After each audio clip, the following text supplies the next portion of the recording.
अदब सत्कार विच सजी गुरु सवारी गुरु रूप साध संगत वाहिगुरु जी का खालसा वाहिगुरु जी की फतेह।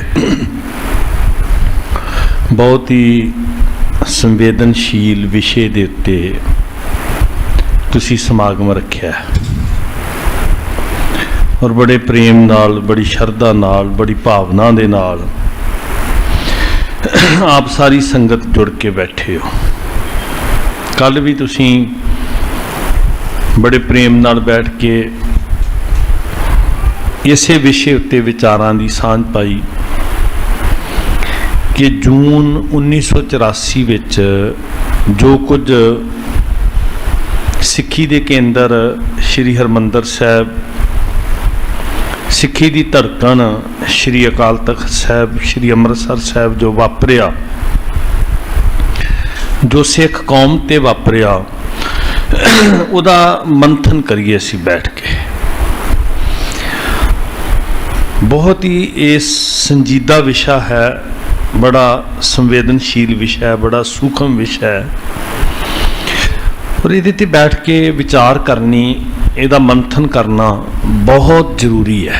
मैनू गुरमुख प्यारे दस रहे सी कि कल कौम के सूझवान विचारवान भाई साहब भाई सरबजीत सिंह जी होरां ने इतिहासक पक्ष कहते साझा किया भी किवें किवें श्री अकाल तख्त साहब उत्ते हमला होया। तो मैं चाहता भी रिपीट ना होवे, आपां कुछ गुरु साहब जी जिन्नी को मत देंदे आ उन्नी को उस परपेख विच, उस रोशनी विच अपना भविख समझण दा यतन करिए। साध संगत तुसीं ये उद्यम कीता, बहुत भली गल है, बहुत चंगी गल है। इदां जुड़ के बैठना बहुत वधिया गल है। मैं पिछले दिन ही बेनती कीती सी कि मैं हिंदू वीरां तो बड़ा ही इंस्पायर हाँ, बड़ा चंगा काम करते हिंदू वीर,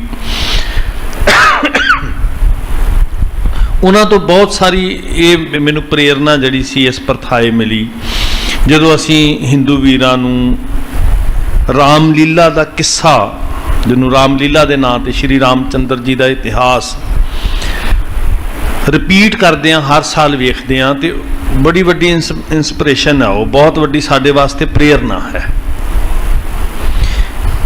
जुगां दी बात है ते दाने जिहड़े जुगां नूं डिवाइड करते हैं, वो कहते भी लखां सालां दे युग ने, मतलब करोड़ां वरियां दी बात है। तो बड़ी चंगी गल है भी हिंदू वीर भाई अपने इतिहास नूं, अपनी संस्कृति नूं, भावें वो सीना बसीना ही चल के आई है, जबानी कलामी उन्हें चेते करते हैं, बहुत चंगी गल है। लखां करोड़ां वरियां दी गाथा जिस रूप विच भी पहुंची है, उन्हां वीरां ने विसारी नहीं है। ते हर साल उस लड़ाई की कल्पना वो करके उस इतिहास नूं अपने तरीके दे नाल श्री रामचंद्र बना के जां विरोधी बना के उन्होंने अपने जेन के अंदर ताज़ा करते हैं। बड़ी चंगी गल है और इस तरह गुरमुखो सानू भी चंगियां गल्लां सारियां कोलों सीखणियां चाहीदियां। तो मैं तो इस गल तो बड़ा सत्कार करदा हिंदू वीरां दा, ते असी भी प्रेरणा लईए भाई, जे वो करोड़ां सालां दी अपनी हड्ड बीती वीर वो चेते करते हैं, तो असी अजे 35-36 साल होए, 37 साल कितना, असी क्यों भी सारीए भाई, असी भी अपनी विरासत, फिर वो तो करोड़ां सालां दी सीना बसीना इतिहास है, फिर भी वो वीर अपने गल ना ला के रखते, अपने दिल च वसा के रखते हैं, तो साडियां दे अखां दे सामने सारा कुछ घटिया। तो ये उद्यम बहुत चंगा उद्यम है। हर मजहब नूं, हर धर्म नूं, हर फिरके नूं अपना इतिहास विचारन दा, इतिहास चेते करन दा अधिकार है भाई। ते साडा इतिहास है, जो कुछ गुरु दे नाम उत्ते वापरदा है, जो कुछ गुरसिखां ने कमाया, वो साडा इतिहास है। वो कोई कल्पना दीयां बातां नहीं हन। साध संगत साडे वो नायक हन जी। श्री कृष्ण जी शस्त्र चुकते हैं, कंस का कतल करते हैं, हालांकि कंस रिश्तेदारी सी। श्री कृष्ण जी प्रेरणा दिंदे हैं कि अर्जुन अपना फर्ज निभा, हालांकि कौरव रिश्तेदार सी, पर शस्त्र चलते है जी। जो फर्ज बनता है, कृष्ण जी कहते हैं तुसी भी निभाओ। कंस भी रिश्ते च मामा ही लगता सी। श्री रामचंद्र जी भी शस्त्र चुकते हैं। चुकना मजबूरी बन जाता है जी कि किसी असुर ताकत नूं खत्म करना। तो इस तरह असीं उन्हां दा सत्कार करते हैं। हिंदू वीर तो करते, असीं भी करते हैं। श्री कृष्ण जी का भी करते हैं, श्री रामचंद्र जी का भी करते हैं बई। तो इस तरह जदों कोई असुरी ताकतां ਜਿਹੜੀਆਂ ਲੋਕਾਂ ਦੇ ਹਿੱਤਾਂ ਦੇ ਉੱਤੇ ਸੁਹਾਗਾ ਫੇਰ ਰਹੀਆਂ ਹੋਣ, ਜ਼ੁਲਮ ਕਰ ਰਹੀਆਂ ਹੋਣ, ਪਾਪ ਕਮਾ ਰਹੀਆਂ ਹੋਣ, ਉਦੋਂ ਸ਼ਸਤਰ ਚੁੱਕਣ ਵਾਲੇ ਜਿਹੜੇ ਹੁੰਦੇ ਲੋਕ ਉਹ ਨਾਇਕ ਹੁੰਦੇ ਆ। तो साडे भी नायक ने जी, संत बाबा जरनैल सिंह जी खालसा पिंडरां वाले। वो जिहड़े सिंह जूझे गुरु घर दी स्वैमान लई, अरख लई, शान वास्ते, पवित्रता नूं कायम रखण वास्ते जिन्हां ने कुर्बानियां कीतियां, साडे भी नायक ने। असीं उन्हां नूं अपने दिल च वसा के रखना बड़ा जरूरी है जी। सारिया कौमां नूं चाहीदा कि अपने जिहड़े कौमी नायक ने सारियां नूं चाहीदा साध संगत कि वो जरूर अपने दिल च वसाउण। सो ये चंगा उद्यम है। घर घर दे अंदर उन्हां शहीदां दी बात सांझी होनी, उन्हां दी कुर्बानी नूं नमस्कार करना बहुत वड्डी गल है। उस तो अगला स्टैप जिहड़ी गल मैं बहुत जोर दे के सारे सिखां दे चरनां विच थां थां ते बेनती करदा भी जदों कोई शहीद अपनी जिंदगी कुर्बान करता है तो वह अपनी जिम्मेवारी निभा दिंदा। बस जो उहदे कोल है सब कुछ वो दा ते ला दिंदा। मान लो जी, मान लो तुसी गुरु घर दे वारस हो, प्रबंधक हो, तुहानूं किसी ने 5-10 लाख रुपया अपनी सारी जिहड़ी कमाई है वो दे दित्ती। उहदे तो अगे ते तुहाडा फर्ज बनदा ना भी उहदी योग वरतों किवें करनी। ਜਿਹੜੇ ਵਾਰਸ ਨੇ ਅੱਗੇ ਉਹਨਾਂ ਦਾ ਫਰਜ਼ ਬਣਦਾ ਹੈ ਵੀ ਕਿਸੇ ਨੇ ਜੇ ਦਿੱਤਾ ਵੀ ਭਾਈ ਇੰਨੀ ਮਾਇਆ ਮੇਰੇ ਕੋਲ ਜੋ ਕੁਝ ਹੈ, ਭਾਵੇਂ ਕਿਸੇ ਦੀ ਕੌਡੀ ਹੈ, ਭਾਵੇਂ ਕਿਸੇ ਦਾ ਕਰੋੜ ਹੈ, ਵੀ ਮੇਰੇ ਕੋਲ ਜੋ ਹੈ ਮੈਂ ਉਹ ਸੌਂਪਦਾ। ਤੇ ਫਿਰ ਉੱਥੇ ਅੱਗੇ ਵਾਰਸਾਂ ਦਾ ਫਰਜ਼ ਬਣਦਾ ਵੀ ਉਹਦਾ ਸਦ ਉਪਯੋਗ ਕਿਵੇਂ ਕਰਨਾ। ਇਸੇ ਤਰ੍ਹਾਂ ਸ਼ਹੀਦ ਜੋ ਉਹਦੇ ਕੋਲ ਆ ਉਹ ਨਿਸ਼ਾਵਰ ਕਰ ਦਿੰਦਾ ਤੇ ਇਸ ਆਸ ਵਿੱਚ ਨਹੀਂ ਕਰਦਾ कि मैनू वाहवा मिलेगी, मैनू शोभा मिलेगी, क्योंकि शहीद सिर तली ते रख के तुरदा ही उस दिन है जिदन वो सारा कुछ जित लैंदा। वो अपनियां वासनावां नूं जितदा, वो अपनी शोहरत नूं जितदा, वो अपने अंदर दीयां लालसावां नूं जितदा। उन्होंने नहीं सोचा भी तुसीं उन्हां दी याद विच बैठो, उन्हां दीयां तस्वीरां लाओ, उन्हां नूं चेते करो। ये कोई मैना नहीं सी रखाउंदी गल साध संगत। ਜਿਹੜਾ ਮਿਟਣ ਵਾਸਤੇ ਆ ਗਿਆ ਉਹਦੇ ਤੋਂ ਅੱਗੇ ਹੋਰ ਕੀ ਰਹਿ ਜਾਂਦਾ ਜੀ। ਵੀ ਬਸ ਮੈਂ ਆਪਣੇ ਗੁਰੂ ਵਾਸਤੇ ਮਿਟਣ ਲਈ ਤਿਆਰ ਹਾਂ ਜੀ, ਉਹਦੇ ਤੋਂ ਅੱਗੇ ਹੋਰ ਕੀ ਰਹਿ ਜਾਂਦਾ। ਪਰ ਉਹਨਾਂ ਦਾ ਫਰਜ਼ ਅਦਾ ਕਰਨ ਤੋਂ ਬਾਅਦ ਅੱਗੇ ਸਾਡਾ ਫਰਜ਼ ਸ਼ੁਰੂ ਹੁੰਦਾ ਹੈ। ਗੁਰਸਿੱਖ ਪਿਆਰਿਓ, मैं गल इसलिए कह रहा भी इतिहास तो तुसीं सुनिया भी किदां किदां होया हो गया, उस तो बाद की होना चाहिए सी ते असीं की कीता, साडे फर्ज की सी। उन्हां दे फर्ज ते चेते कर लए असीं, ठीक है जी, जो उन्हां कोल सी कुर्बान करता ना। जिंदगी सी सब तो वड्डी गल, उन्होंने कुर्बान करती। एक बीज है ना, बीज मिट्टी च मिलता है, अपना आप फनाह कर दिंदा। तुसीं जदों फसल बीजदे हो, बीज मिट्टी च पैंदा है ते अपना आप फनाह कर दिंदा। पर जे उस बीज दे फनाह होने तो बाद पैदा हुई फसल नूं खसम ना सांभे, वारस ना सांभे, खेत दा वारस, ते फिर उहदी नलायकी हुंदी है भी बीज ने अपना फनाह कीता ते तूं उहनूं सांभ ही नहीं सकिया। शहीद कौम वास्ते फसल है, बीज है, ਜਿਹੜੇ अपना आप फनाह करने, मिट जाते हैं, मिल जाते हैं खाक विच। उन्होंने कोई लालसा नहीं भी असीं दिसीए लोकां नूं। जे बीज ये सोचे भी मैं दिसां दुनिया नूं, मेरी होंद दिसे, फिर उत्थे फसल नहीं उगदी साध संगत। सो वो शहीद ते साडे बीज ने जी, जिन्हां ने अपना आप फनाह कर दिता। उहदे तो अगला स्टैप ये है भी उस फसल नूं सांभण वालियां ने किवें सांभिया।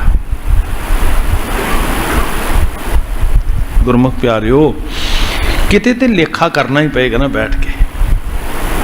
गल इत्थे नहीं निबड़नी कि असीं गरम गरम जे नारे लाए, जिंदाबाद मुर्दाबाद किया, किरपाना कड्डियां ते अपने सिखां नूं दिखाइयां ते चलो साडा जून 84 मनाया गया।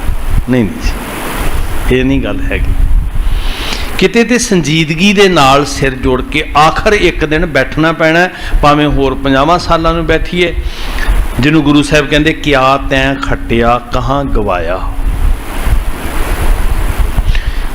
पर सच ये है कि इस गंभीरता नूं असीं सुनना नहीं चाहते। असीं सुनना चाहते हाँ भी सानू तो भाई वो तत्तियां तत्तियां गल्लां सुनाओ तो असीं 2-4 जकारे जकूरे लाइए तो असीं कहिए भी वाह वाह वाह वाह वाह वाह। ये नहीं, ईमानदारी नहीं है, इंसाफ नहीं है, जिम्मेवारी नहीं निभाई असीं समझ लो। मैं बेनती करता हुंदा निक्के निक्के बच्चे फिरदे आ 5वीं 7वीं च पढ़दे, इन्हां नूं पुछो हिटलर कौन सी ते तुहानूं दस्सणगे भी बड़ा जालम सी, भी वो बड़ा क्रूर सी जी, उन्हें बड़ा जुल्म किया यहूदियां दे उत्ते। यहूदी जड़े ने वो धर्म दे नायक ने, हिटलर जुल्म करने वाला है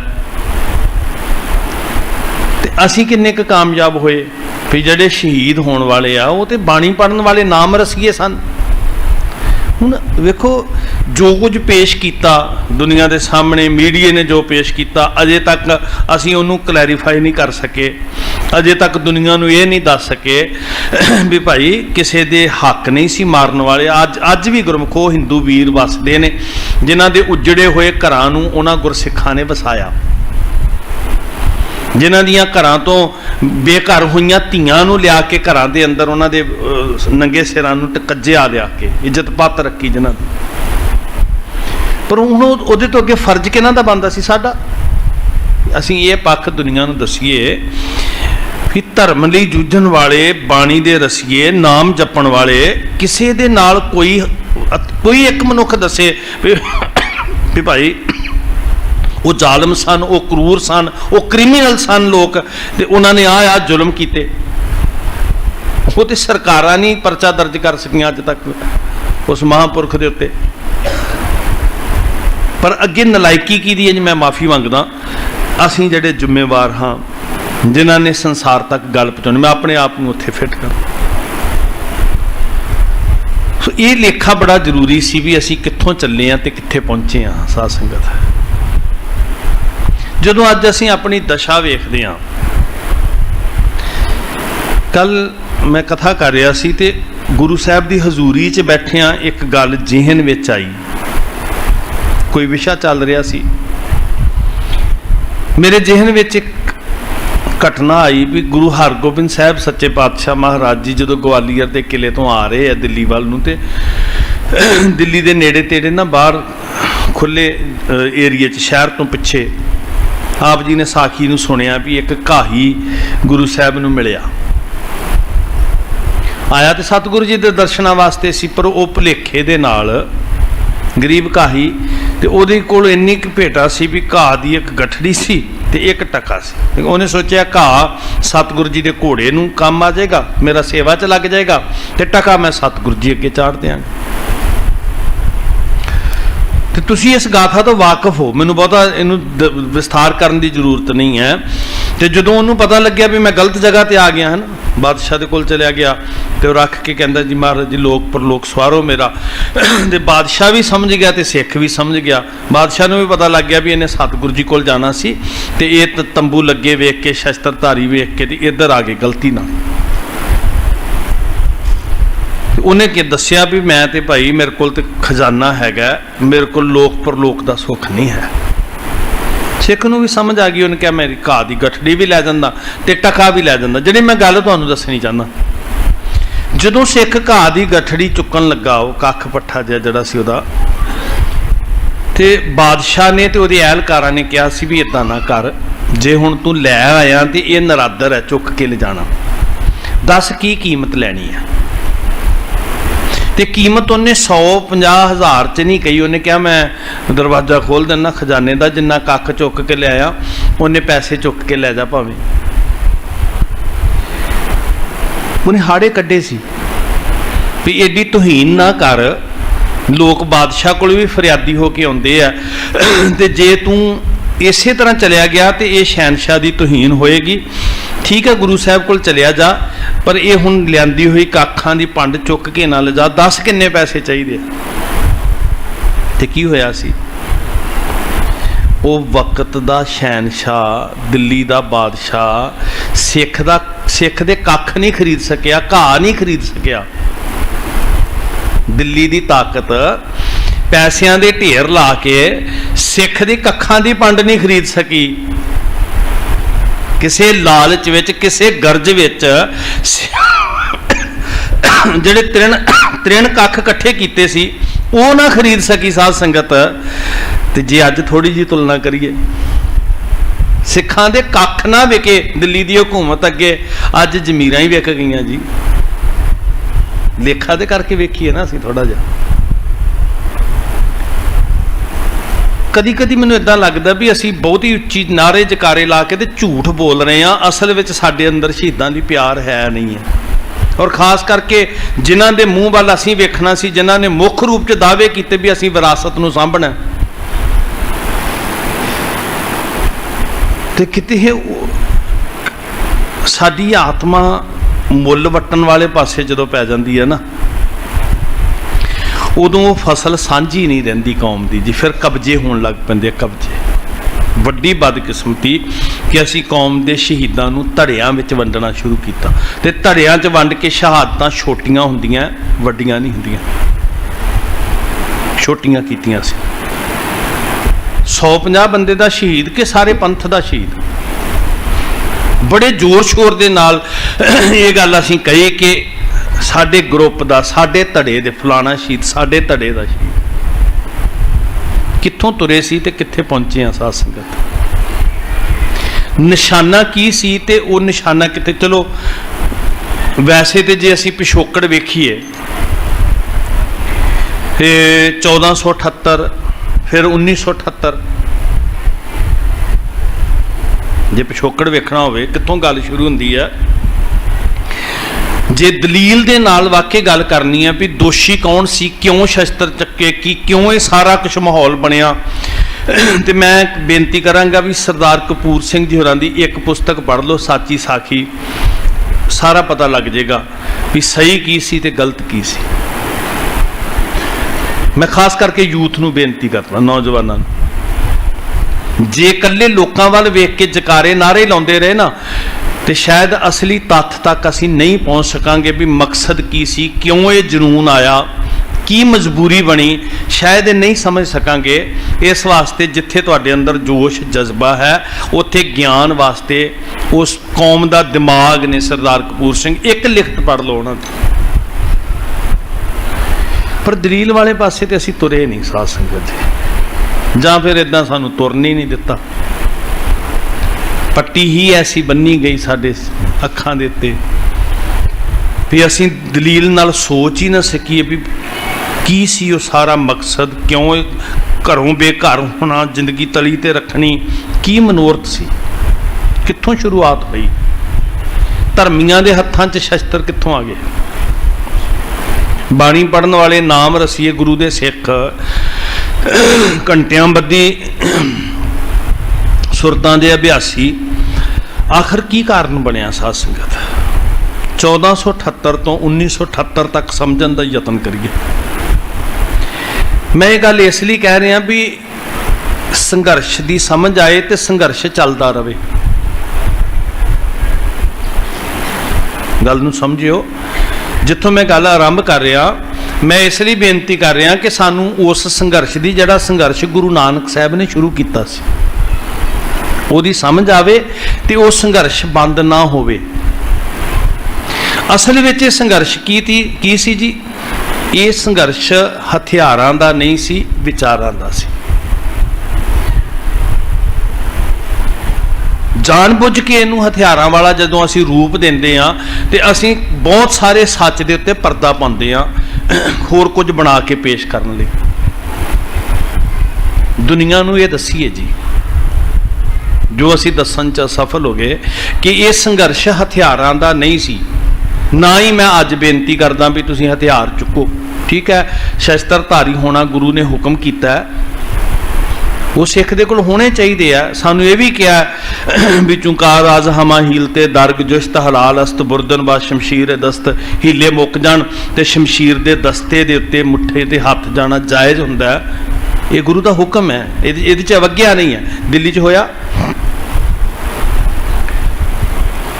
जो 15-20 ने घेरा पा के पिस्टल कढ़ के तान ले, तो वो मैं तो महसूस करदा भी भाई शाहबाज सिंह शबेग सिंह वाली घटना दोहराई गई है। उत्थे पिता ने ये नहीं तरले मारे कि मेरे पुत्र नूं ना मारो, तो पुत्र ने ये नहीं तरले मारे कि मेरे पिता नूं ना मारो। जिवें पिता अरदास करदा सी ना कि सवेरे मेरे तो पहला मेरा पुत्र चरखड़ी ते चढ़ जाए। दोनों प्यो पुत्तां ने सिੱਖੀ स्वैमान कायम किया। गल ये नहीं कि शस्त्र नहीं होने, पर उहदे तो पहला भी समझ ये तां आएगी कि शस्त्र वरतने कदों जो विचार का ज्ञान होएगा। हुण होया की है कि विचार वाले पासियों बौने रह गए। असीं गुरु साहब जी ने पहला पूरी तरह निपुण किया सी सानू, ताकि असीं समझ सकीए कि दलील की हुंदी है। ते फिर उन्होंने 6वें स्वरूप च आके शस्त्र पकड़े। गल की शुरुआत है 1478 तो 1978 तक का वाकया। 1478 नूं की होया सी? 1469 नूं गुरु नानक साहब जी प्रगटे ते 9 कुछ वरियां की उम्र में सच्चे पातशाह जी के जंजू पाउण की रस्म अदा होने लगी। असल च जिहड़े संघर्ष की गल असीं करदे हां ना, वो संघर्ष इत्थों शुरू हुंदा ते उहदा खूनी रूप जिहड़ा 1978 च आके प्रगट हुंदा। वो एवें सौखी जी गल नहीं है जिन्नी कि असीं बारों वेख रहे हैं भी 3-4 दिनों का इतिहास है तो असीं 3-4 दिनों की गल कर ली। ये गल 3-4 दिनों की नहीं है। भाई साहब जी कविता च कह रहे थे भी 5 सदियां का वैर जिहड़ा वो एक मुसलमान दरवेश लिख रहा है ना। ये 5 सदियां के वैर की बात है, ये 5 दिनों की गल नहीं है साध संगत जी। तो मैं कहा सी कि ये जंग हथियार की नहीं विचार की सी। असल च रड़क की रहा सी, सोच रड़क रही सी। जिदन बाबे ने मारिया सिक्का जगत विच नानक निर्मल पंथ चलाया, ये सोच रड़क रही सी जी। तो ये एक ना जिहड़े तुसीं इतिहास के स्रोते उन्होंने पता होएगा, भाई संतोख सिंह जी ने धन कलगीधर पातशाह हजूर का इतिहास लिखदियां श्री गुरु प्रताप सूरज ग्रंथ च एक फिकरा लिखिया।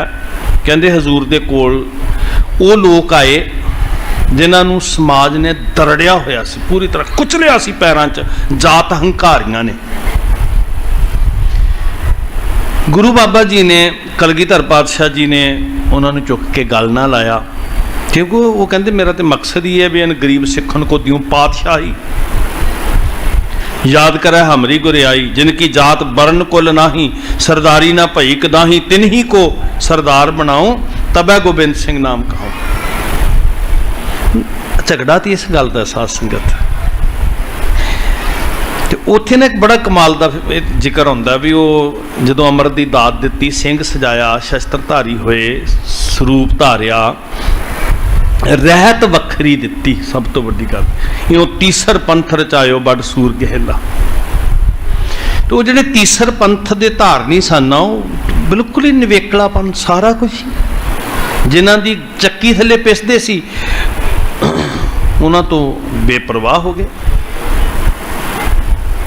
अंदर इन्ना स्वैमान आया तो वो मुथाजी नहीं रही जी किसी दी। वो एक दिन गुरु साहब को आए सारे सिंह इकट्ठे हो के। मैं एक अर्ज तुहानूं करा, हथियार ना चुकियो, जे अद्धी जंग जितनी है ना इक्को दिन च, हथियार ना भावें चुकियो। अज एक प्रण करो, तुहाडी अद्धी जंग जित्ती जाएगी कि असीं सिख कौम चो जातवाद खत्म कर देना।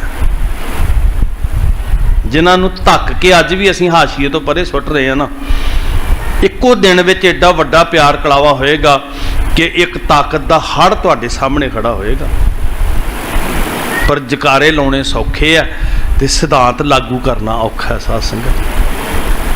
ਪੰਜਾਬ ਦੀ ਧਰਤੀ ਤੇ ਪਖੰਡੀਆਂ ਦੇ ਡੇਰਿਆਂ 'ਚ ਲਿਖ ਕੇ ਲੱਗਿਆ ਹੋਇਆ ਅੱਜ ਵੀ ਕਿ ਇੱਥੇ ਨੀਵੀਂ ਜਾਤ ਵਾਲਿਆਂ ਦੇ ਭਾਂਡੇ ਵੱਖਰੇ ਨੇ, ਹੈ ਨਾ। ਤੇ ਅਸੀਂ ਇੱਕ ਦੂਜੇ ਦੇ ਵਿਰੁੱਧ ਤਲਵਾਰਾਂ ਤੇ ਕੱਢ ਸਕਦੇ ਹਾਂ, ਪਰ ਜਿਹੜੇ ਗੁਰੂ ਨਾਨਕ ਦੇ ਸਿਧਾਂਤ ਨੂੰ ਕਤਲ ਕਰ ਰਹੇ ਨੇ ਉਹਨਾਂ ਵੱਲ ਸਾਡਾ ਧਿਆਨ ਨਹੀਂ ਜਾਂਦਾ। ਸੰਘਰਸ਼ ਤੇ ਤੁਹਾਡਾ ਚੱਲ ਰਿਹਾ ਜੀ। ਇਹ ਤੇ ਉਦੋਂ ਹੀ ਆਰੰਭ ਹੋ ਗਿਆ ਜਿਹਨੇ 1478 ਨੂੰ ਜੰਜੂ ਪਾਉਣ ਲੱਗੇ ਸੀ। ਤੇ ਉਹ ਖਾਲਸੀ ਬਾਣੇ 'ਚ ਸੱਜੇ ਸਿੰਘ ਆਏ ਕਿ ਜਿਨ੍ਹਾਂ ਨੂੰ ਨੀਚ ਨੂੰ ਕਿਹਾ ਕਿ ਬਿਲਕੁਲ ਹੀ ਉਹਨਾਂ ਨੂੰ ਇਨਸਾਨ ਹੋਣ ਦਾ ਹੀ ਹੱਕ ਨਹੀਂ ਸੀ ਦਿੱਤਾ। ਮੁੱਖ ਦੀ ਗੱਲ ਇਹ ਸੀ ਜੇ ਉਹਦਾ ਵਿਸਥਾਰ ਕਰੀਏ ਤੇ ਮਨੁੱਖਤਾ ਸ਼ਰਮਸ਼ਾਰ ਹੋ ਜੇ। ਅੱਜ ਵੀ ਉਹ ਗ੍ਰੰਥ ਮੌਜੂਦ ਨੇ ਜਿਹੜੇ ਇੱਦਾਂ ਵੰਡਦੇ ਆ ਇਨਸਾਨ ਨੂੰ। ਤੇ ਬਦਕਿਸਮਤੀ ਇਹ ਕਿ ਉਹਨਾਂ ਨੂੰ ਧਰਮ ਗ੍ਰੰਥ ਕਹਿੰਦੇ ਆ ਲੋਕੀ, ਇੰਨੀ ਘਿਨਾਉਣੀ ਸੋਚ ਦੇਣ ਵਾਲੇ। ਉਹ ਕਹਿਣ ਲੱਗੇ ਹਜ਼ੂਰ ਕਲਗੀਧਰ ਪਾਤਸ਼ਾਹ ਵੀ ਅਸੀਂ ਇਹ ਸਵੈਮਾਨ, ਇਹ ਸਰੂਪ, ਇਹ ਸਾਰਾ ਕੁਝ ਤੇ ਪਾ ਲਿਆ, ਪਰ ਜਿਹਨਾਂ ਲੋਕਾਂ ਦੇ ਵਿੱਚ ਰਹਿੰਦੇ ਸੀ ਨਾ ਅਸੀਂ, ਉਹ ਬਹੁਤ ਘਿਰਣਾ ਕਰਦੇ ਆ। ਉਹਨਾਂ ਨੂੰ ਸਾਡਾ ਇਹ ਸਰੂਪ, ਉਹਨਾਂ ਨੂੰ ਸਾਡੀ ਇਹ ਰਹਿਤ ਚੰਗੀ ਨਹੀਂ ਲੱਗਦੀ ਤੇ ਉਹ ਗਾਹੇ ਬਗਾਹੇ ਆਪਣੀ ਘਿਰਣਾ ਪ੍ਰਗਟ ਕਰਦੇ ਆ। ਜਦੋਂ ਉਹਨਾਂ ਦਾ ਵਾਹ ਲੱਗਦੀ ਹੈ ਤੇ ਉਹ ਆਪਣੀ ਨਫ਼ਰਤ ਨੂੰ ਉਗਲਦੇ ਆ। ਮਹਾਰਾਜ ਜੀ ਬਹੁਤ ਬੁਰੀ ਤਰ੍ਹਾਂ ਸਾਡੇ ਨਾਲ ਉਹ ਇੱਕ ਦਵੈਖ ਦੀ ਭਾਵਨਾ ਨਾਲ ਪੇਸ਼ ਹੁੰਦੇ ਆ। ਸੱਚੀ ਮੁੱਚੀ ਉਹਨਾਂ ਨੂੰ ਇਹ ਰੂਪ ਰੜਕਦਾ ਸੀ। ਉੱਥੇ ਨਾ ਭਾਈ ਸੰਤੋਖ ਸਿੰਘ ਨੇ ਬਚਨ ਲਿਖੇ, ਕਹਿੰਦੇ ਹਜ਼ੂਰ ਕਲਗੀਧਰ ਪਿਤਾ ਜੀ ਨੇ ਕਿਹਾ ਚਿੰਤਾ ਨਾ ਕਰੋ, ਖਾਲਸਾ ਉਹ ਵਿਪਰਵਾਦੀ ਸੋਚ ਦੀਆਂ ਅੱਖਾਂ ਦੇ ਅੰਦਰ ਇੱਕ ਤਿਣਕੇ ਵਾਂਗ ਰੜਕਦਾ, ਪਰ ਅੱਖ ਗਲ ਜਾਏਗੀ, ਹੁਣ ਇਹ ਤਿਣਕਾ ਨਹੀਂ ਖਤਮ ਹੋਏਗਾ। ਕਿਤੇ ਸਾਨੂੰ ਇਹ ਸੰਘਰਸ਼ ਦੀ ਸਮਝ ਆ ਜਾਂਦੀ ਨਾ, ਤੇ ਕੀ ਫਰਕ ਪੈਂਦਾ ਵੀ ਹਥਿਆਰ ਜ਼ਰੂਰੀ ਨਹੀਂ ਹੁੰਦਾ ਵੀ ਇਹ ਜੰਗਾਂ ਇੱਦਾਂ ਹੀ ਜਿੱਤੀਆਂ ਜਾਂਦੀਆਂ। ਬਹੁਤ ਕਮਾਲ ਦੇ ਰਿਜ਼ਲਟ ਸਾਡੇ ਸਾਹਮਣੇ ਆਉਣੇ ਸੀ। ਗੁਰੂ ਬਾਬਾ ਜੀ ਨੇ ਕਿਹਾ ਪਾਂਦਾ ਜੀ ਇਹ ਪਾਉਣ ਨਾਲ ਕੀ ਹੋਏਗਾ? ਕਹਿੰਦੇ ਜੀ ਤੁਸੀਂ ਧਰਮ 'ਚ ਦਾਖਲ ਹੋਵੋਗੇ। ਤੇ ਉਹ ਕਹਿੰਦੇ ਵੀ ਸਾਰੇ ਲੋਕਾਂ ਦੇ ਪਾਓ, ਸਾਰਿਆਂ ਨੂੰ ਧਰਮੀ ਬਣਾਓ। ਉਹ ਕਹਿੰਦੇ ਨਹੀਂ, ਸਾਰਿਆਂ ਨੂੰ ਨਹੀਂ ਬਣਾ ਸਕਦੇ, ਖਾਸ ਬਰਾਦਰੀਆਂ ਵਾਲੇ ਬਣ ਸਕਦੇ, ਹੈ ਨਾ। ਇੱਕ ਖਾਸ ਘਰਾਣੇ 'ਚ ਜਿਹੜਾ ਜਨਮ ਲੈਂਦਾ ਉਹੀ ਪਾਏਗਾ। ਉਹਦੇ ਵਿੱਚ ਵੀ ਕੈਟਾਗਰੀਆਂ ਨੇ 3, ਚੌਥੇ ਨੂੰ ਅਧਿਕਾਰ ਨਹੀਂ ਹੈ। ਤੇ ਗੁਰੂ ਬਾਬਾ ਜੀ ਕਹਿੰਦੇ ਵੀ ਚਲੋ ਫਿਰ ਮੇਰੀ ਭੈਣ ਤੇ ਸਾਡਾ ਤੇ ਇੱਕੋ ਹੀ ਘਰਾਣਾ ਨਾ, ਮਾਂ ਪਿਓ ਇੱਕ ਹੈ, ਤੇ ਇਹਨੂੰ ਬਾਦੂ ਕਹਿੰਦੇ ਨਹੀਂ, ਇਸਤਰੀ ਵੀ ਨਹੀਂ, ਉਹ ਨਹੀਂ, ਉਹ ਵੀ ਵੱਖਰੇ ਆ, ਨੀਚ ਹੀ ਹੁੰਦੀ ਆ ਉਹ। ਤੇ ਬਾਬਾ ਜੀ ਕਹਿੰਦੇ ਇੰਨੀਆਂ ਵੰਡੀਆਂ ਵਾਲੀ ਐਂਟਰੀ ਮੈਨੂੰ ਨਹੀਂ ਚਾਹੀਦੀ। ਉਸ ਦਿਨ ਤੋਂ ਇਹ ਲਕੀਰ ਖਿੱਚੀ ਗਈ ਸੀ ਸਾਧ ਸੰਗਤ ਕਿ ਇਹ ਸੋਚ ਜਿਹੜੀ ਵੱਖਰੀ ਹੈ ਇਹਨੂੰ ਕਿਵੇਂ ਖਤਮ ਕੀਤਾ। ਅਸਲ 'ਚ ਸੋਚ ਖਤਮ ਕਰਨਾ ਮਕਸਦ ਸੀ, ਸਰੀਰ ਤੇ ਬਹੁਤਾ ਅਰਥ ਨਹੀਂ ਰੱਖਦੇ ਕੋਈ। ਅੱਜ ਵੀ ਜਿੰਨੀ ਤਾਕਤ ਹੁੰਦੀ ਹੈ ਸਰਕਾਰਾਂ ਦੇ ਕੋਲ, ਕੋਈ ਬਹੁਤੀ ਵੱਡੀ ਗੱਲ ਨਹੀਂ ਹੈ। ਕੋਈ ਜਿਵੇਂ ਹਿਟਲਰ ਵਰਗੇ ਬੰਦੇ 60 ਲੱਖ ਬੰਦਾ ਇੱਕ ਦਿਨ ਚੈਂਬਰਾਂ 'ਚ, ਗੈਸ ਚੈਂਬਰਾਂ 'ਚ ਸੁੱਟ ਕੇ ਸਾੜ ਸਕਦਾ, ਕੋਈ ਵੱਡੀ ਗੱਲ ਨਹੀਂ ਹੈ। ਮਨੋਰਥ ਤੇ ਸੋਚ ਖਤਮ ਕਰਨ ਦਾ ਸੀ। ਧੰਨ ਗੁਰੂ ਅਰਜਨ ਸਾਹਿਬ ਜੀ ਦੇ ਜਿਸਮ ਤੇ ਜਿੰਨਾ ਜ਼ੁਲਮ ਹੁੰਦਾ ਉਹ ਇਹ ਸਿਰਫ ਇੱਕ ਜਿਸਮ ਮੁਕਾਉਣ ਵਾਸਤੇ ਨਹੀਂ ਹੁੰਦਾ, ਮੌਤ ਦੀ ਸਜ਼ਾ ਵਾਸਤੇ ਨਹੀਂ, ਸੋਚ ਖਤਮ ਕਰਨ ਵਾਸਤੇ ਹੈ। ਪਰ ਚੇਤਨ ਸਨ ਸਿੱਖ ਜੀ, ਉਹਨਾਂ ਨੇ ਸੋਚ ਨੂੰ ਖਤਮ ਨਹੀਂ ਹੋਣ ਦਿੱਤਾ, ਬਲਕਿ ਦਿੱਲੀ ਦੇ ਤਖਤ ਦੀ ਮੁਥਾਜੀ ਤੋਂ ਕੱਢ ਕੇ ਸ਼੍ਰੀ ਅਕਾਲ ਤਖਤ ਸਾਹਿਬ ਦੀ ਸਿਰਜਣਾ ਕੀਤੀ ਪਾਤਸ਼ਾਹ ਨੇ। ਜਦੋਂ ਬੀਜ ਬੀਜੇ ਗੁਰੂ ਅਰਜਨ ਸਾਹਿਬ ਜੀ ਨੇ ਤੇ ਉਹਦੀ ਜਿਹੜੀ ਫਸਲ ਸੀ ਭਾਵਕਤਾ ਦੀ, ਉਹਨੂੰ ਗੁਰੂ ਹਰਗੋਬਿੰਦ ਸਾਹਿਬ ਨੇ ਸਾਂਭਿਆ। ਸਿੱਖੀ 'ਚ ਅਮੀਰੀ ਆ ਗਈ। ਗੁਰੂ ਤੇਗ ਬਹਾਦਰ ਪਾਤਸ਼ਾਹ ਜੀ ਨੇ ਸ਼ਹਾਦਤ ਦਿੱਤੀ। ਸਰੇ ਬਾਜ਼ਾਰ ਜ਼ੁਲਮ ਢਾਉਣ ਦਾ ਅਰਥ ਹੀ ਇਹ ਸੀ। ਵੇਖੋ ਹਕੂਮਤ ਦੀ ਮਨਸਾ ਸੀ ਕਿ ਸਰੀਰ ਕੋਈ ਨਾ ਸਾਂਭੇ ਤੇ ਇੱਥੇ ਇੰਨੀ ਦੁਰਦਸ਼ਾ ਹੋਵੇ ਪਵਿੱਤਰ ਸਰੀਰ ਦੀ ਕਿ ਲੋਕਾਂ ਦੇ ਅੰਦਰ ਦਹਿਸ਼ਤ ਪੈ ਜਾਏ। ਠੀਕ ਹੈ, ਸਿੱਖਾਂ ਨੇ ਜਾਨ ਤਲੀ ਤੇ ਧਰੀ। ਹੁਣ ਜਿਹੜਾ ਦਹਿਸ਼ਤ ਪਾਉਣੀ ਚਾਹੁੰਦਾ ਸੀ ਵੀ ਲੋਕੀ ਖੌਫਜ਼ਦਾ ਹੋ ਜਾਣ, ਖਾਲਸਾ ਰੂਪ ਪ੍ਰਗਟ ਹੋਇਆ, ਕੱਲਾ ਕੱਲਾ ਸਿੱਖ ਫੌਜ ਬਣ ਗਿਆ। ਇੱਕ ਆਪਣੇ ਆਪ ਨੂੰ 1.25 ਲੱਖ ਕਹਿਣ ਲੱਗ ਪਿਆ। ਏਡਾ ਸਵੈਮਾਨ ਜੀ, ਕੱਲੇ ਸਿੱਖ ਦੇ ਅੰਦਰ ਏਡੀ ਜੁਰਤ ਦਲੇਰੀ ਪੈਦਾ ਕੀਤੀ ਵੀ ਉਹ ਕਹਿਣ ਲੱਗ ਪਿਆ ਮੈਂ ਕੱਲਾ ਨਹੀਂ, 1.25 ਲੱਖ ਖਾਲਸਾ। ਪੋਜ਼ਿਟਿਵਿਟੀ ਵੇਖੋ ਤੁਸੀਂ, ਕਮਾਲ ਦੀ ਐਨਰਜੀ ਵੇਖੋ ਅੰਦਰ ਕਿੰਨੀ। ਹਾਕਮ ਅਜੇ ਜਿਉਂਦਾ ਬੈਠਾ ਹੈ ਜਿਹੜਾ ਕਹਿੰਦਾ ਵੀ ਮੈਂ ਰਹਿਣ ਕੱਖ ਨਹੀਂ ਦੇਣਾ। ਫਿਰ ਸਾਹਿਬਜ਼ਾਦਿਆਂ ਦੀ ਸ਼ਹਾਦਤ ਹੁੰਦੀ ਹੈ, ਤੇ ਸਰਹੰਦ ਦੀ ਧਰਤੀ ਤੇ ਖੜ ਕੇ ਵਜੀਦਾ ਕਹਿੰਦਾ ਵੀ ਨਾ ਤੁਹਾਡੇ ਭਰਾ ਬਚੇ ਨੇ, ਨਾ ਪਿਤਾ ਬਚੇ, ਨਾ ਕੋਈ ਸਿੱਖ ਬਚਿਆ, ਸੋਚ ਮੁੱਕ ਗਈ ਹੈ ਹੁਣ, ਤੇ ਤੁਸੀਂ ਕੀ ਲੈਣਾ ਜੂ ਕੇ ਆਪਣੀ ਜ਼ਿੰਦਗੀ ਗਵਾ ਕੇ। ਸੋਚ ਛੱਡੋ ਤੇ ਜਿਉਂਦੇ ਰਹੋ। ਵੈਰ ਸਰੀਰਾਂ ਨਾਲ ਨਹੀਂ ਹੈ, ਵੈਰ ਸੋਚ ਨਾਲ ਹੈ। ਕਹਿੰਦੇ ਸਿੱਖੀ ਦੀ ਸੋਚ ਛੱਡੋ ਤੇ ਜਿਉਂਦੇ ਰਹੋ, ਤੇ ਜੇ ਸੋਚ ਨਹੀਂ ਛੱਡਣੀ ਫਿਰ ਤੁਹਾਨੂੰ ਮਾਰਨਾ ਸਾਡੀ ਮਜਬੂਰੀ ਹੈ। ਤੁਹਾਡੇ ਸਰੀਰ ਨਾਲ ਵੈਰ ਨਹੀਂ ਹੈ। ਸਾਹਿਬਜ਼ਾਦਿਓ, ਤੁਸੀਂ ਜੀਉ ਸਕਦੇ ਹੋ, ਐਸ਼ੋ ਇਸ਼ਰਤ ਦੀ ਜ਼ਿੰਦਗੀ ਜੀਉ ਸਕਦੇ ਹੋ, ਬਸ ਸ਼ਰਤ ਇਹ ਹੈ ਕਿ ਜਿਹੜੀ ਸੋਚ ਹੈ ਸਿੱਖੀ ਵਾਲੀ ਉਹ ਛੱਡ ਦਿਓ। ਉਹ ਕਹਿੰਦੇ ਸਰੀਰ ਛੱਡ ਸਕਦੇ ਆ, ਸੋਚ ਨਹੀਂ ਛੱਡ ਸਕਦੇ। ਆ ਪਕੜੋ ਨਾ ਗੱਲ। ਅਸੀਂ ਅੱਜ ਉਸ ਇਤਿਹਾਸ ਦੀ ਰੋਸ਼ਨੀ 'ਚ ਆਪਣਾ ਅੱਜ ਵੇਖੀਏ। ਅਸੀਂ ਤੇ ਉਹਨਾਂ ਜਜ਼ਬਾਤਾਂ ਦੇ ਮੁੱਲ ਵੱਟਣ ਲੱਗ ਪਏ। ਮਾਫ ਕਰਿਓ ਸਾਧ ਸੰਗਤ ਜੀ, ਰਾਹ ਬਦਲ ਗਏ ਸਾਡੇ। ਕਿੱਥੇ ਸਿੱਖ ਕੱਖਾਂ ਦੀ ਪੰਡ ਨਹੀਂ ਵੇਚਦਾ, ਘਾਹ ਦਾ ਤਿਣਕਾ ਨਹੀਂ ਵੇਚਦਾ, ਕਿੱਥੇ ਅਸੀਂ ਗੈਰਤਾਂ ਹੀ ਵੇਚ ਕੇ ਬੈਠ ਗਏ ਜੀ। ਸੌਦੇ ਬੜੇ ਅਜੀਬ ਕਰ ਲਏ ਜੀ। ਜਿਹੜੀ ਧਰਮ ਦੀ ਪੌੜੀ ਸੰਤ ਦਾ ਮਾਰਗ ਸੀ ਨਾ, ਅਸੀਂ ਉਸ ਪੌੜੀ ਤੋਂ ਕਦਮ ਹਟਾਏ, ਆਹ ਚੰਡੀਗੜ੍ਹ ਵਾਲੀਆਂ ਪੌੜੀਆਂ ਚੜ੍ਹਨ ਲੱਗ ਪਏ। ਫਿਰ ਪਤਾ ਕੀ ਹੁੰਦਾ, ਮੈਂ ਜੰਮੂ ਵੀ ਕਥਾ ਕਰਕੇ ਆਇਆ, ਭਾਈ ਸਾਹਿਬ ਜੀ ਨੈੱਟ ਤੇ ਸੁਣਦੇ ਹੋਣੇ ਆ, ਮੈਨੂੰ ਉੱਥੋਂ ਵੀ ਫੋਨ ਆਏ ਜੀ ਤੁਸੀਂ ਤੇ ਕਹਿੰਦੇ ਉਹ ਗੱਲ ਹੀ ਨਹੀਂ ਕੀਤੀ ਖਾਲਿਸਤਾਨ ਦੀ ਤੇ ਸੰਤ ਜਰਨੈਲ ਸਿੰਘ ਉਹਨਾਂ ਦੀ। ਮੈਂ ਕਿਹਾ ਭਰਾਵਾ ਜੋ ਮੈਂ ਕੀਤੀ ਉਹ ਤੇਰੀ ਸਮਝ 'ਚ ਨਹੀਂ ਆਈ ਫਿਰ, ਕਿਉਂਕਿ ਅਸੀਂ ਸਿਰਫ ਉਹ ਸੁਣਨਾ ਚਾਹੁੰਦੇ ਹਾਂ ਵੀ ਤੁਸੀਂ ਤੱਤੀਆਂ ਜੀਆਂ ਗੱਲਾਂ ਕਰਕੇ ਤੇ ਸਾਨੂੰ ਘੜੀ ਦੀ ਘੜੀ ਵਾਸਤੇ ਗਰਮ ਹੋਈਏ, ਤੇ ਨਾ ਸਾਡੇ ਕੋਲ ਸੰਜੀਦਗੀ ਆਵੇ, ਨਾ ਸਾਡੇ ਕੋਲ ਗੰਭੀਰਤਾ ਆਵੇ, ਨਾ ਅਸੀਂ ਉਸ ਸੰਘਰਸ਼ ਦੀ ਵਿਚਾਰ ਨੂੰ ਸਮਝ ਸਕੀਏ। ਗੱਲ ਇਹ ਸਰੀਰ ਦੇ ਰਹਿਣ ਦੀ ਜਾਂ ਨਾ ਰਹਿਣ ਦੀ ਨਹੀਂ ਹੈ ਸਾਧ ਸੰਗਤ ਜੀ, ਗੱਲ ਸੋਚ ਦੇ ਰਹਿਣ ਦੀ ਹੈ। ਗੱਲ ਹਥਿਆਰ ਦੀ ਨਹੀਂ ਹੈ ਵੀ ਕਿਸੇ ਕੋਲ ਹੈਗਾ ਕਿ ਨਹੀਂ ਹੈਗਾ। ਗੱਲ ਇਹ ਜ਼ਰੂਰੀ ਹੈ ਕਿ ਵਿਚਾਰ ਬੜੀ ਜ਼ਰੂਰੀ ਚਾਹੀਦੀ ਹੈ। ਵਿਚਾਰਾਂ ਉਦੋਂ ਗਹਿਣੇ ਪੈ ਜਾਂਦੀਆਂ ਜਦੋਂ ਸਾਨੂੰ ਲੋਭ ਜਿੱਤ ਲੈਂਦਾ। ਉਹ ਸੂਰਮੇ ਜਿੱਤੇ ਨਹੀਂ ਗਏ, ਜ਼ੁਲਮ ਦੀ ਹੱਦ ਕਰ ਦਿੱਤੀ ਜੀ। ਫਿਰ ਮੈਂ ਬਾਬਾ ਜਰਨੈਲ ਸਿੰਘ ਜੀ ਹੋਰਾਂ ਬਾਰੇ ਜਿੰਨਾ ਕੁ ਪੜ੍ਹਿਆ,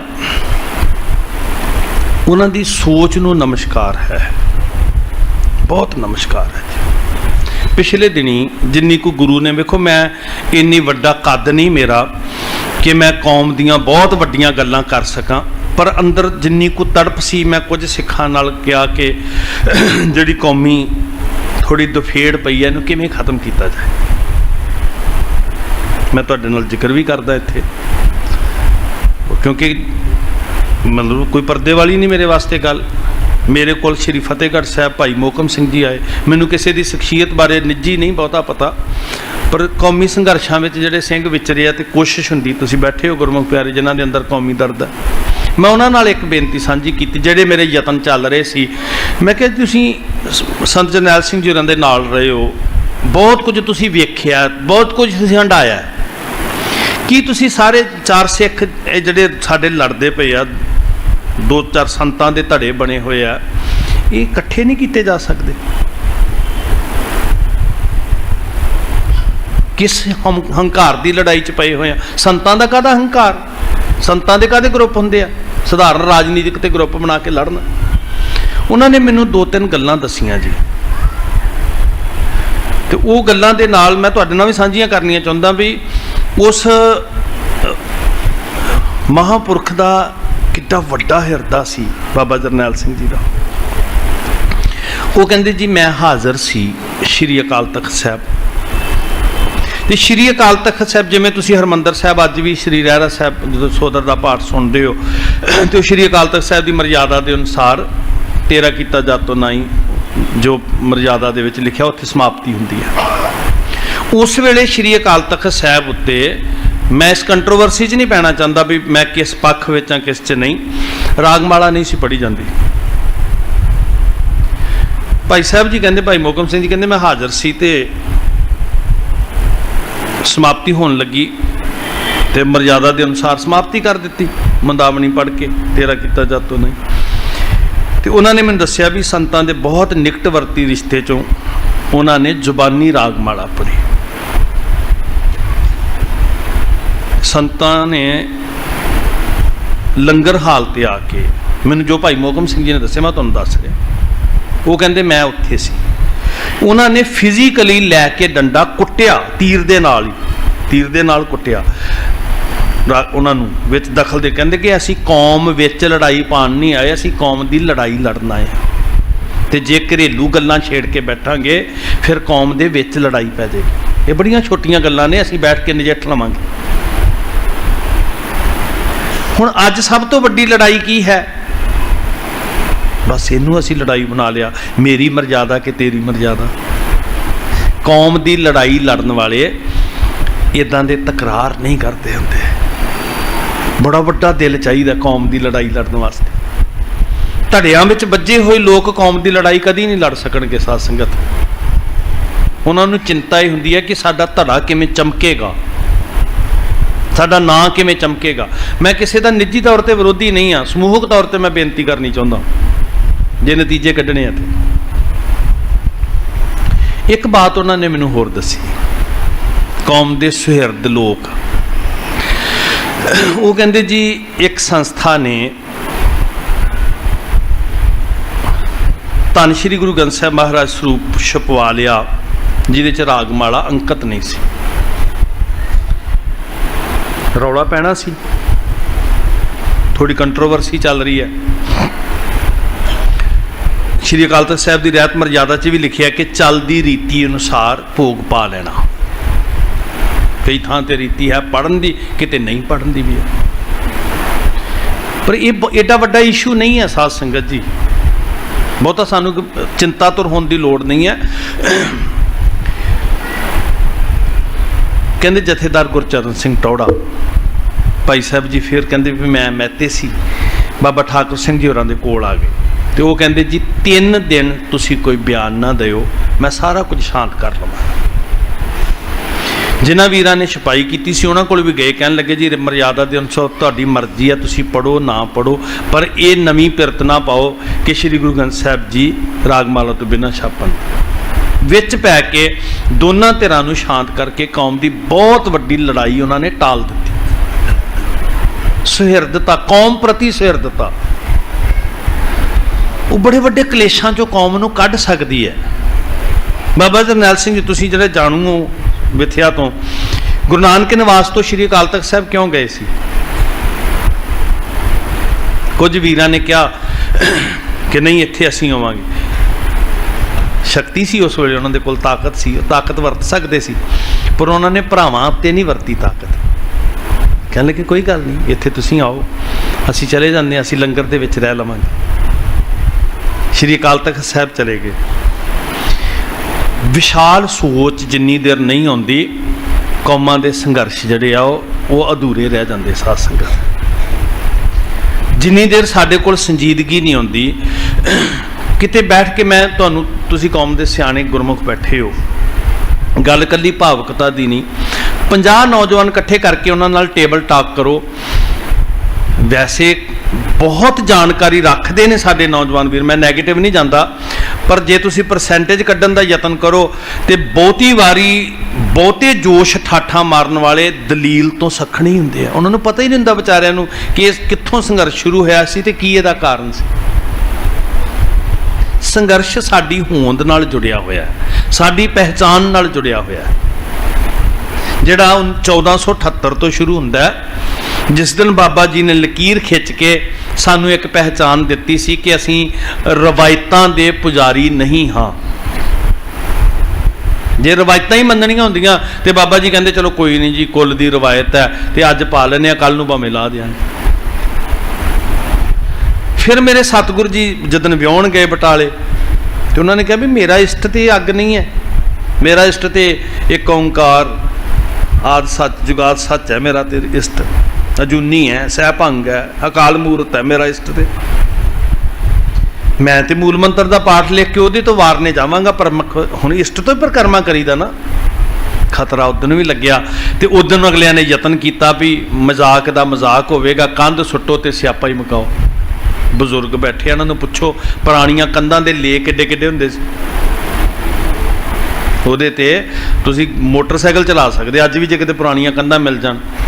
ਤੇ ਏਡੀ ਕੰਧ ਨੂੰ ਧੱਕਾ ਦੇ ਕੇ ਸੁੱਟਣਾ ਇੱਕ ਮਸ਼ਕਰੀ ਨਹੀਂ ਸੀ, ਟੰਨਾਂ ਦੇ ਹਿਸਾਬ ਨਾਲ ਭਾਰਤ ਲਈ ਕਿਸੇ ਨੂੰ ਦੱਬਣਾ। ਹਮਲੇ ਤੇ ਉਸੇ ਦਿਨ ਹੀ ਸ਼ੁਰੂ ਹੋ ਗਏ ਸੀ ਨਾ। ਹੁਣ ਜੇ ਤੇ ਦੜ ਵੱਟ ਕੇ ਸਮਾਂ ਕੱਟਣਾ ਹੈ, ਬਾਬਰਾਂ ਨੂੰ ਜਾਬਰ ਨਹੀਂ ਕਹਿਣਾ, ਫਿਰ ਤੇ ਤੁਹਾਡੇ ਵਾਸਤੇ ਸਿੱਖਾਂ ਨਹੀਂ ਹਨ। ਤੁਸੀਂ ਵੀ ਕਿਸੇ ਗੁਫਾ 'ਚ ਬੈਠੋ ਤੇ ਮਾਲਾ ਫੇਰੋ, ਹੈ ਨਾ, ਕਿਸੇ ਪਹਾੜ ਤੇ ਬੈਠੋ, ਕਿਸੇ ਭੋਰੇ 'ਚ ਬੈਠੋ ਤੇ ਮਾਲਾ ਫੇਰੋ।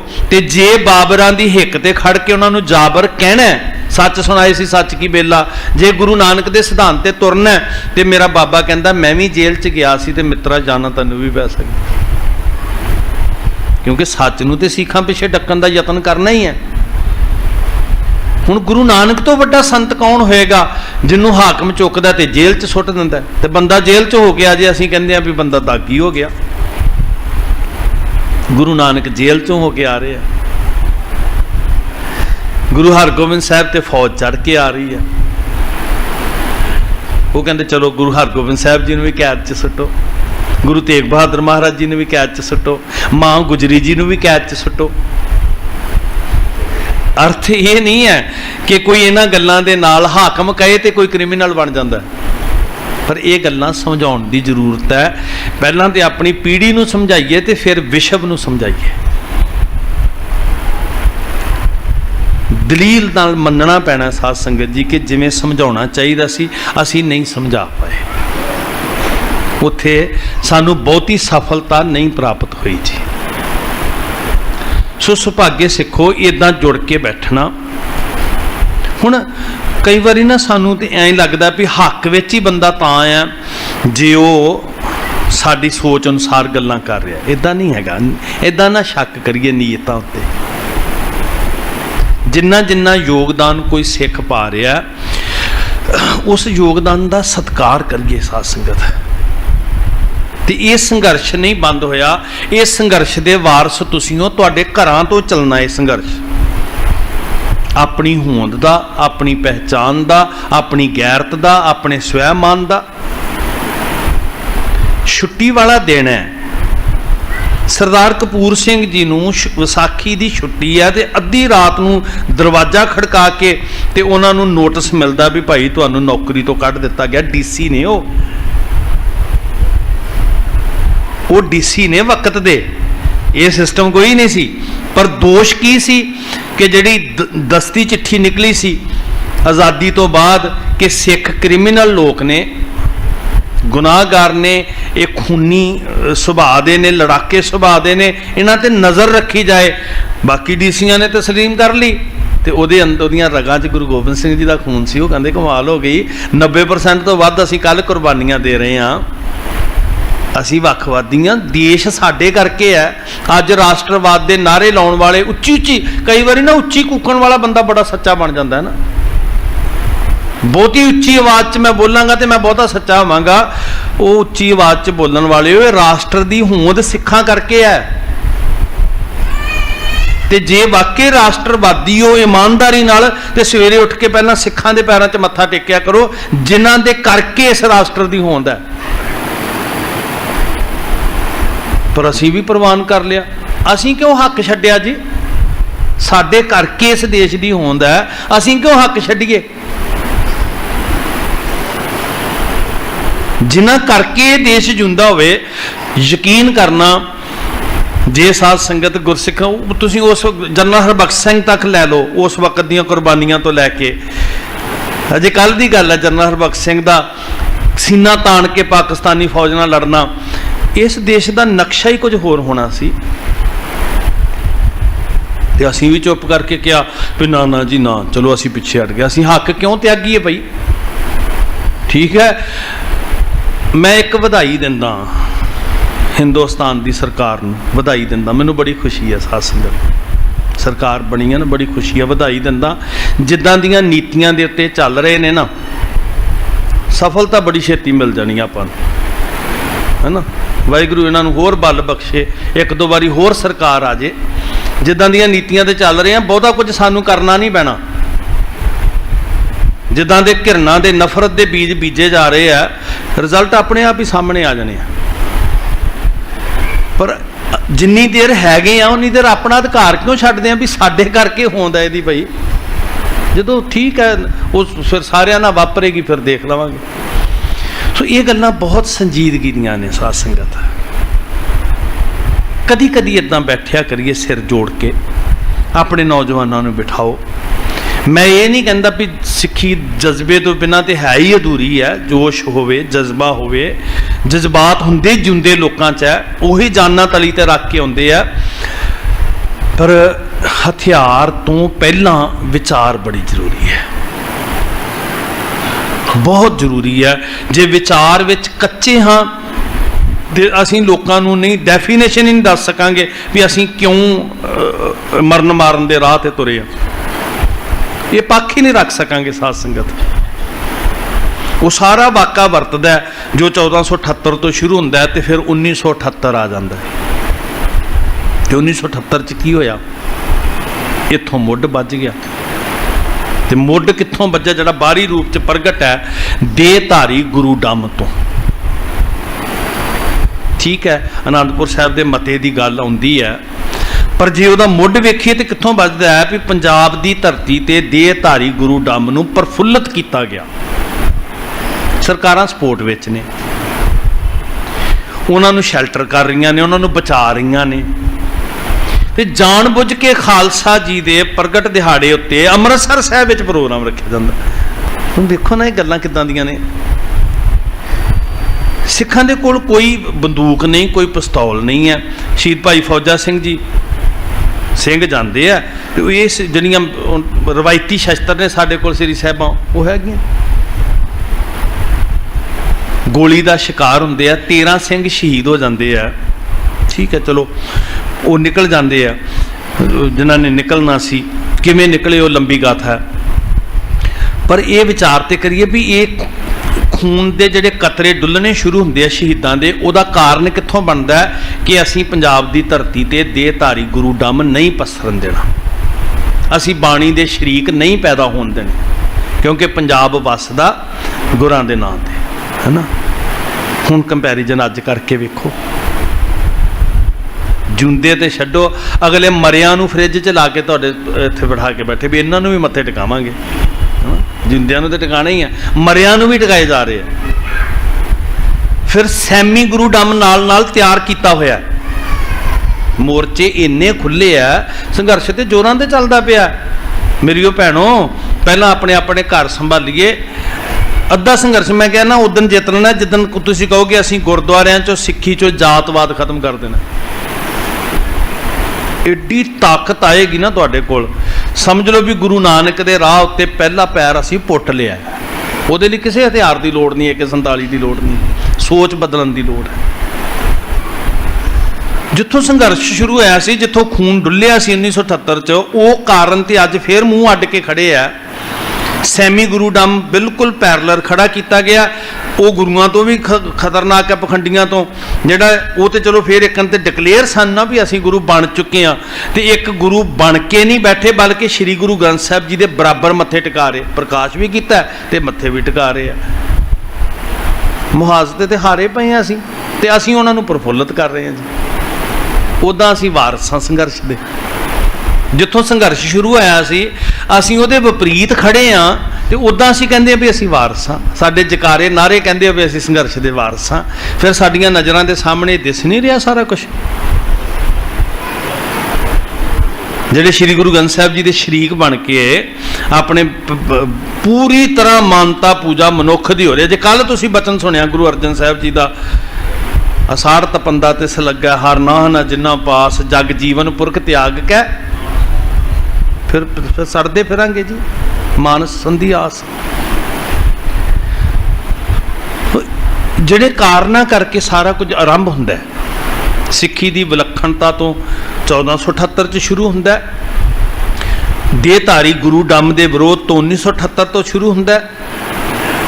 ਫਿਰ ਲਗਾਤਾਰ ਸ੍ਰੀ ਗੁਰੂ ਗ੍ਰੰਥ ਸਾਹਿਬ ਜੀ ਦੀਆਂ ਬੇਅਦਬੀਆਂ ਬਾਹਰੀ ਤੌਰ ਦੇ ਉੱਤੇ, ਜ਼ਾਹਰਾ ਤੌਰ ਦੇ ਉੱਤੇ ਤੇ ਇੰਟਰਨਲ ਤੌਰ ਦੇ ਉੱਤੇ, ਉਹ ਲਗਾਤਾਰ ਜਾਰੀ ਨੇ। ਸਾਧ ਸੰਗਤ ਜੀ, ਅਸੀਂ किस चीज़ उत्ते मान कर रहे हैं? असीं संतुष्ट होकर बैठे हैं बड़े अजीब तरह की सोच लैके। बहुत वड्डे मुद्दे और बहुत गंभीर मुद्दे है।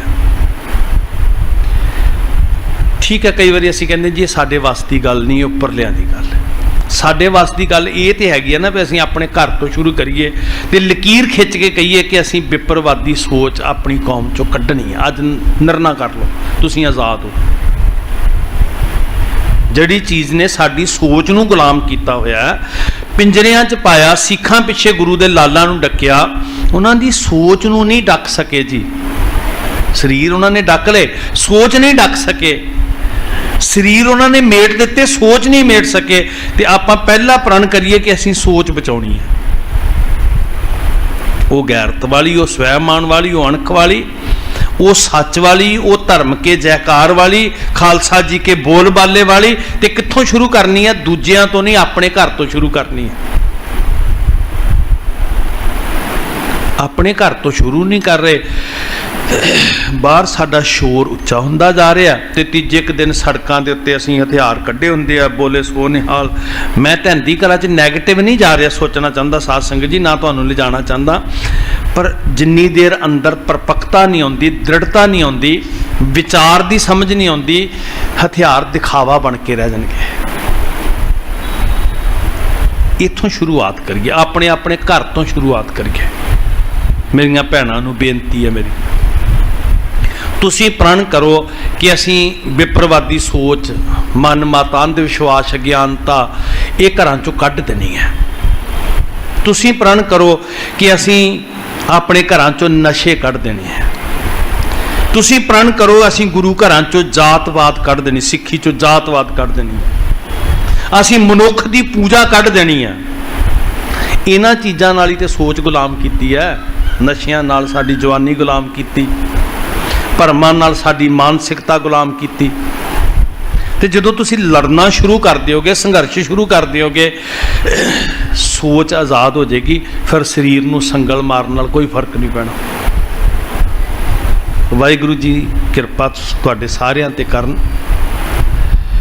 शायद तुहानूं लगेगा भी 84 की गल नहीं कीती, पर मैं बेनती करदा हल की गल कर रहा मैं। हाँ, एक गल तुहानूं दसदा, मैं पढ़ रहा सी बराड़ की लिखत, भावें वो सिखां नूं गालां ही कढ़दा, पर उहदी एक गल मैनूं बड़ी वधिया लगी। कहंदा जी असीं कुछ सिੱਖੀ स्वरूप वाले अपने विश्वास पात्र भेजे भी सिੱਖੋ हथियारां नाल तुसीं लड़ नहीं सकदे, मूर्खता होएगी। टैंकां, तोपां, जहाज़ां दा ते भारती फौज का सामना तुहाडे कोल होना नहीं। तो हथियार नाल लड़न का मतलब सीधा मरना ही है। तो बिल्कुल वाकई गल भी ठीक सी उहदी कि एड्डी वड्डी ताकत का टैंकां का मुकाबला थोड़े जे मुट्ठी भर सिंह ने अंदर जज्बाती जड़े थे। बाकी तो संगत गई सी गुरु अर्जन साहब का पुरब मनाउण लई। वो तो दिन जान-बुझ के चुनिया गया भी बहुते सिखां का शिकार हो सके।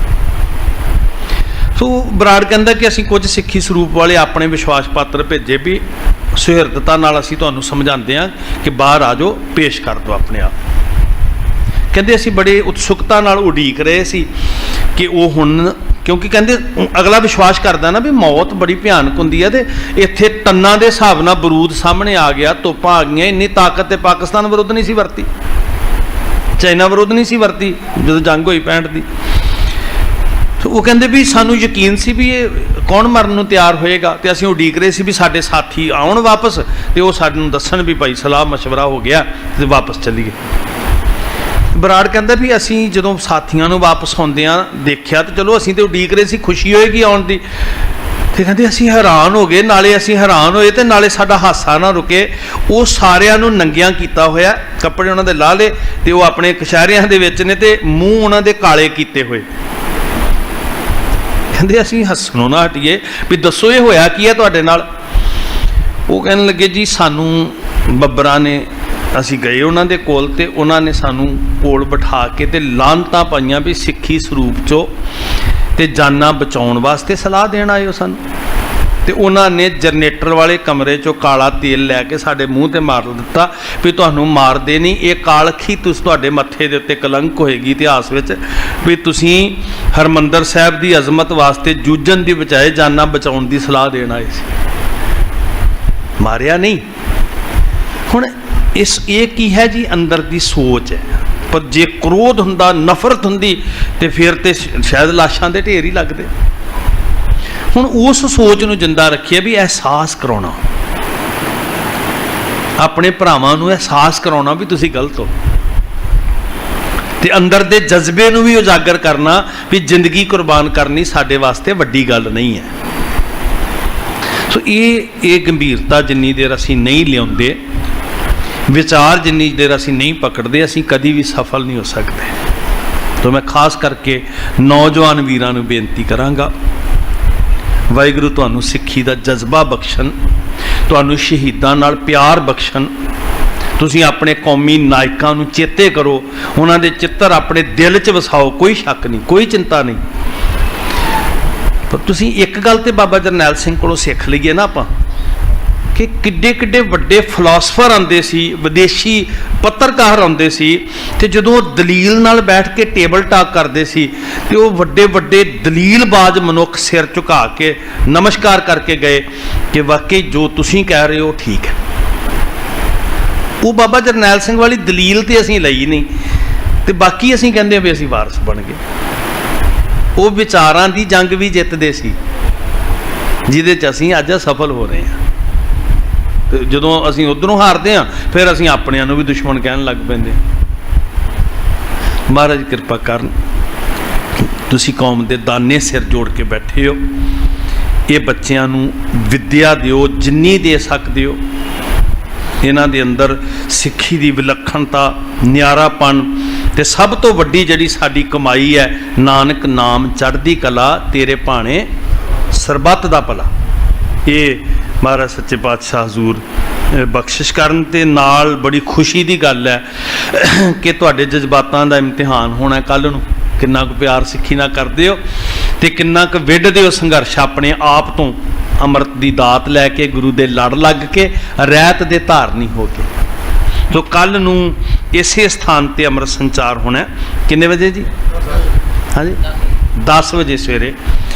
कि असीं इशनान करके तैयार हो के अबलाखी वीरां भैणां नूं बेनती है कि तुसीं किरपा करियो 9:30 तक पहुँच जाओ, खंडे बाटे की पौहल लवो, कलगीधर पातशाह की दिती हुई शहनशाही नूं मानो, असर संघार बे को, संकट निवार बे को, दुर्जन को मार बे को खालसा बनायो है।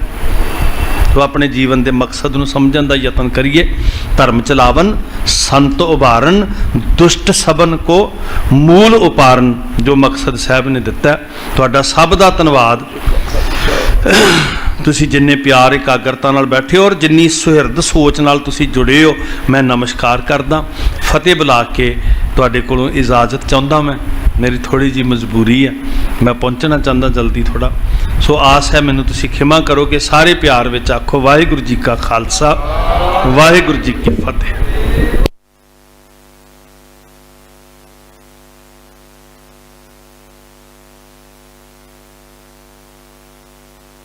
session